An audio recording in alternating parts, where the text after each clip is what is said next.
नमस्कार साथियों, स्वागत है एक बार फिर से आप सभी का अपने चैनल पर।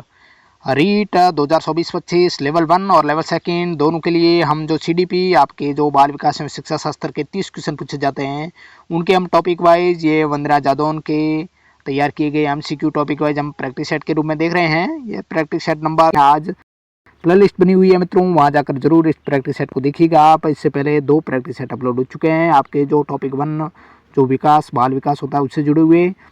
आज यूनिट जो सेकंड आपके अधिगम का है, उस अधिगम यानी लर्निंग का मॉडल टेस्ट पेपर नंबर 1 और अपनी प्रैक्टिस सेट नंबर 3 इससे जुड़े हुए आज हम 40 क्वेश्चन देखेंगे। मॉडल टेस्ट पेपर 1 के 20 और मॉडल टेस्ट पेपर 2 के 20, इस प्रकार 40 और अपने प्रैक्टिस सेट 3 के 40 क्वेश्चन एमसीक्यू। बहुत बेहतरीन क्वेश्चन एग्जाम की दृष्टि से तैयार किए हुए ये सवाल है डॉक्टर वंदना जादौन के, तो आप इनको एंड तक जरूर देखिएगा। क्लास अच्छी लगती तो लाइक करें मित्रों, आप लाइक बिल्कुल नहीं करते हो। लाइक करना, आपके लाइक से और आपके कमेंट से, आपके सब्सक्राइब से हमें बहुत मोटिवेशन मिलता है और आपके लिए बेहतरीन क्लास चलाने का और भी मन करता है। आपकी तैयारी अच्छी तरीके से हो, इसके लिए हम आपके लिए बेहतरीन और क्लास लेकर आएंगे, प्रैक्टिस सेट, टेस्ट सीरीज़। तो आप हमारे साथ जुड़े रहें। चलिए यूनिट सेकंड जो अधिगम है आपके टॉपिक लर्निंग है, इस लर्निंग से जुड़ा हुआ पहला क्वेश्चन। पहला सवाल है कि दंड किस प्रकार का पुनर्बलन है, यानी दंड धनात्मक होगा, ऋणात्मक होगा, प्राथमिक पुनर्बलन है या सेकंड पुनर्बलन है, द्वितीयक पुनर्बलन है। दंड मित्रों हमेशा ध्यान रखना है, ऑप्शन ब होगा, ऋणात्मक पुनर्बलन होता है। यानी भाई मार या सजा होती है वो धनात्मक कैसे होगा, वो ऋणात्मक होगा। दूसरा क्वेश्चन है छात्रों को ठीक, शाबाश या बहुत अच्छा ये कहना है, ये क्या करेगा, ऐसा कहोगे तो ये सकारात्मक शाब्दिक पुनर्बलन दे रहे हो आप। तीसरा क्वेश्चन है, थोड़ा बड़े कर देता हूँ मैं, आपको सही तरीके से दिखेंगे। तीसरा सवाल है बांडुरा के अनुसार अधिगम आधारित है। बांडुरा, अल्बर्ट बांडुरा निरंतर प्रयासों पर, अंतर्दृष्टि पर है, अनुकरण पर है, परिपक्वता पर।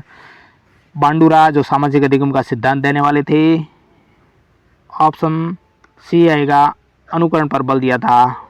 चौथा क्वेश्चन है निम्न में से कौन सा सीखने के मुख्य नियमों में शामिल नहीं है। थॉर्नडाइक के जो सीखने के नियम है उनमें कौन सा मुख्य नियम नहीं है। गौण नियम 5 दिए थे उन्होंने और मुख्य नियम 3 दिए थे, इस प्रकार कुल उन्होंने 8 नियम दिए थे। तत्परता का नियम, अभ्यास का नियम, बहुनुक्रिया का नियम, प्रभाव का नियम, मुख्य नियम में कौन सा शामिल नहीं है। देखते ही पहचान जाओगे, बहुअनुक्रिया का नियम। बाकी के तत्परता, अभ्यास, प्रभाव ये मुख्य नियम है। पांचवा क्वेश्चन है क्रिया प्रसूत अनुबंधन सिद्धांत का प्रतिपादन किसने किया था। क्रिया प्रसूत अनुबंधन सिद्धांत का प्रतिपादन करने वाले बेहतरीन क्वेश्चन है स्किनर थे, ऑप्शन डी आएगा इसका। छठवां क्वेश्चन है कोहलर निम्न में से किससे संबंधित है। कोहलर, कॉफ का आवर्ती मार, इन तीनों का संबंध, ऑप्शन डी आएगा, अधिगम के सिद्धांत से संबंध है इनका, जिन्होंने सूझ या अंतर्दृष्टि का सिद्धांत दिया था। सातवां क्वेश्चन है सीखने में प्रयास और भूल के सिद्धांत का प्रतिपादन करने वाले कौन है। प्रयास और भूल, थॉर्नडाइक। नेक्स्ट क्वेश्चन नंबर 8 है निम्न में से कौन सा युग्म सही नहीं है। सही युग्म कौन सा नहीं है, 8 का सही होगा ऑप्शन डी, सीखने का समग्र सिद्धांत, क्लार्क हल का, ये सही नहीं है। सीखने का उद्दीपक अनुक्रिया सिद्धांत थॉर्नडाइक का है। सीखने का क्रिया प्रसूत अनुबंधन सिद्धांत स्किनर का है। सीखने का क्लासिकल सिद्धांत पावलोव का है। सीखने का समग्र या पूर्णाकार सिद्धांत वो सीएल हल का नहीं है। अगला सवाल क्वेश्चन नंबर 9 है। 9वां सवाल है कि सूझ या जो अंतर्दृष्टि है उसके सिद्धांत का प्रतिपादन करने वाले कौन थे। ऑप्शन बी आएगा, गेस्टाल्टवादी मनोवैज्ञानिक थे। गेस्टाल्टवादियों में कोहलर, कॉफ का वर्दीमर आते हैं। 10वां क्वेश्चन है रिक्त स्थान संबंध प्रतिक्रिया सिद्धांत में पावलोव ने प्रयोग किस पर किया था। पावलोव ने कुत्ते पर और घंटी बजाई थी। 11वां क्वेश्चन है तत्परता का नियम किसने दिया था। ये थॉर्नडाइक का नियम है, ऑप्शन सी आएगा इसका। नेक्स्ट है क्वेश्चन नंबर 12 है। 12वां सवाल है जो अपने को पूछ रहा है, शिक्षार्थी है फैशन शो को देखकर मॉडल्स का अनुकरण करने की कोशिश करते हैं, इस प्रकार के अनुकरण को रिक्त स्थान कहा जाता है। कौन सा अनुकरण कहा जाएगा इसको सामाजिक अधिगम, अल्बर्ट बांडुरा ने जो अधिगम दिया था उसका ये उदाहरण है। 13वां क्वेश्चन है, बच्चे फिल्मों में दिखाए गए जो हिंसात्मक व्यवहार है उसको सीख सकते हैं। ये निष्कर्ष निम्न में से किस मनोवैज्ञानिक द्वारा किए गए कार्य पर आधारित हो सकता है? तो ये है मित्रों अल्बर्ट बांडुरा। 14वां क्वेश्चन है, अल्बर्ट बांडुरा के सामाजिक अधिगम सिद्धांत के अनुसार निम्न में से कौन सा सही है? सही है ऑप्शन बी, इसमें से बच्चों के सीखने के लिए प्रतिरूपण यानी मॉडलिंग एक मुख्य तरीका माना जाएगा।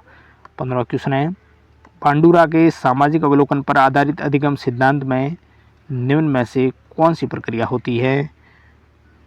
15 का सही होगा ऑप्शन ब, प्रतिधारण होता है। नेक्स्ट 16वां क्वेश्चन, सीखने का जो क्लासिकल कंडीशनिंग सिद्धांत है वो देने वाले कौन है? Pavlov, IP Pavlov. शास्त्रीय सिद्धांत इसका दूसरा नाम है। निम्न में से कौन सा उदाहरण बांडुरा के अवलोकन पर आधारित अधिगम का नहीं है?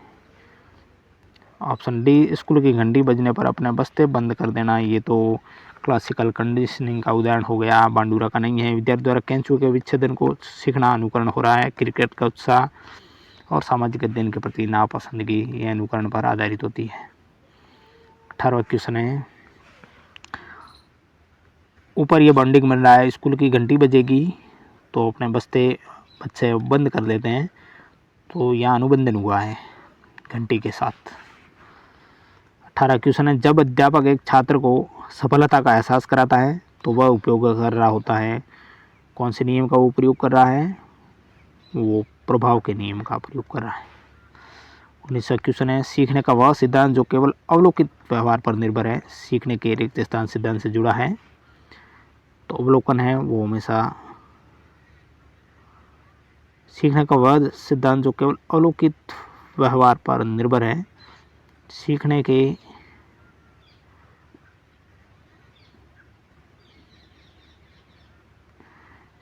के अवलोकन संज्ञानात्मक सिद्धांत पर आधारित है।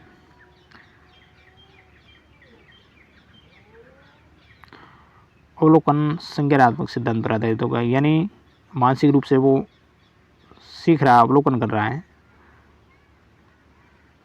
तो ऑप्शन इसका आ आएगा। नेक्स्ट क्वेश्चन 20वां है, 19 का आ है, 19 का आ। 20वां क्वेश्चन है, 20 का होगा आ, यानी जब बालक सीखने के लिए तैयार होता है तब वह जल्दी व प्रभावशाली तरीके से सीखता है। तो ये सिद्धांत प्रतिपादित करने वाले थॉर्नडाइक है। प्रभाव का नियम है, तत्परता का नियम है, अभ्यास का नियम है। ये थॉर्नडाइक के 3 मुख्य नियम है बिल्ली पर जिन्होंने प्रयोग किया था। नेक्स्ट और प्रैक्टिस एट यूनिट 2 अधिगम जो है उसका मॉडल टेस्ट पेपर 2 देख लेते हैं। 20 क्वेश्चन और। पहला क्वेश्चन है, मनोविज्ञान का क्षेत्रवादी सिद्धांत देने वाले कौन है? वो है कोर्ट लेविन। दूसरा क्वेश्चन है, मनोवैज्ञानिक जो अपने अधिगम सिद्धांत में लाइफ स्पेस को संबोधित करता है, यानी जीवन स्थान को महत्व देता है, तो वो कौन था? ये सवाल इंपॉर्टेंट है, वो थे कोर्ट लेविन। तीसरा क्वेश्चन है, अधिगम का जो व्यवहारिक सिद्धांत है वो इनमें से कौन सा है? तो ये सभी व्यवहारिक सिद्धांत है। संबंध प्रतिक्रिया का सिद्धांत, स्किनर का क्रिया प्रसूत अधिगम का सिद्धांत और प्रबलन सिद्धांत। चौथा क्वेश्चन, इनमें से कौन सीखने के सिद्धांत से संबंधित नहीं है? सीखने का सिद्धांत किसने नहीं दिया था? मैस्लो ने आवश्यकता का सिद्धांत दिया था। नेक्स्ट 5वां क्वेश्चन है, आपको बताना है कि ब्रुनर के अनुसार संज्ञानात्मक विकास में क्या सम्मिलित है? जेरोम ब्रुनर के अनुसार क्रियात्मक अवस्था संज्ञानात्मक विकास में आएगी।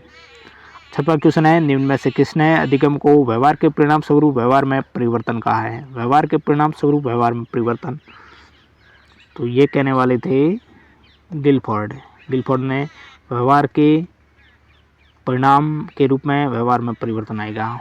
नेक्स्ट 7वां क्वेश्चन, प्रेरणा और प्रबलन है। प्रेरणा प्रबलन हा सिद्धांत के प्रदाता कौन है? तो ये है मित्रों ऑप्शन ए आएगा, हल है, क्लार्क हल। 8वां क्वेश्चन है, निम्न में से गलत युग्म इनमें से कौन सा है? 8 का सही होगा ऑप्शन सी, सामाजिक अधिगम सिद्धांत बांडुरा का ब्रुनर का नहीं है। अधिगम का साइन सिद्धांत है टॉलमैन का, साइन यानी संकेत सिद्धांत, चिन्ह सिद्धांत भी कहा जाता है। अधिगम का क्षेत्रीय सिद्धांत है वो कोर्ट लेविन का है, और प्रेरण त्रुटि अधिगम सिद्धांत थॉर्नडाइक का है। 9वां सवाल है, निम्न में से कौन एसआर अधिगम सिद्धांत से संबंध नहीं है? ऑप्शन डी ब्रुनर नहीं है, थॉर्नडाइक भी है, स्किनर है, पॉलो है। 10वां क्वेश्चन है, आशुबेल के अनुसार किस प्रकार के सीखने में समस्या का समाधान निहित होता है और वो सर्वोत्तम सीखना है? आशुबेल ने जो अधिगम के सीखने के 4 प्रकार बताए थे, उसमें सर्वोत्तम यानी सबसे ऊपर बताया था वो है खोजपूर्ण सीखना। ऑप्शन सी समस्या समाधान इसमें होता है, ऑप्शन सी में।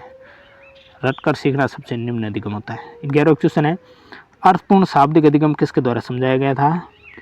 तो ऑप्शन डी डेविड आशुबेल द्वारा समझाया गया था। निर्मितवाद के अनुसार शिक्षक की भूमिका क्या होती है? वेरी वेरी इंपॉर्टेंट ये क्वेश्चन है, सरलीकृत करने वाला।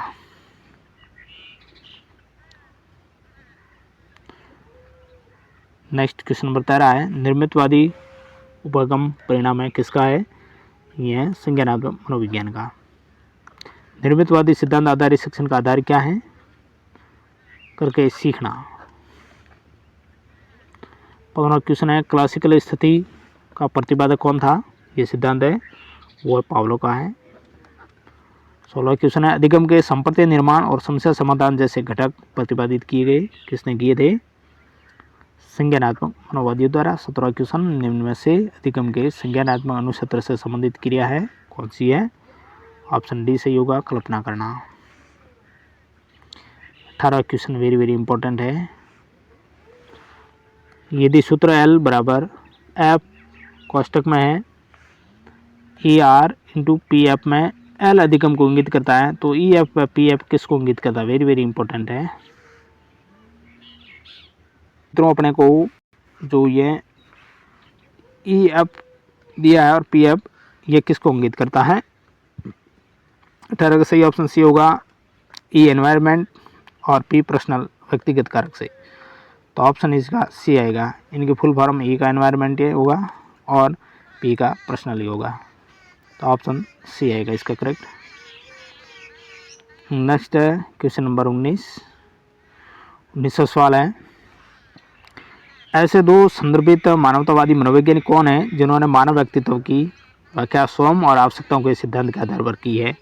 तो ऐसे हैं वो है मैस्लो और रॉजर्स। कॉल रॉजर्स और मैस्लो इन्होंने आवश्यकता आधारित सिद्धांत दिए थे।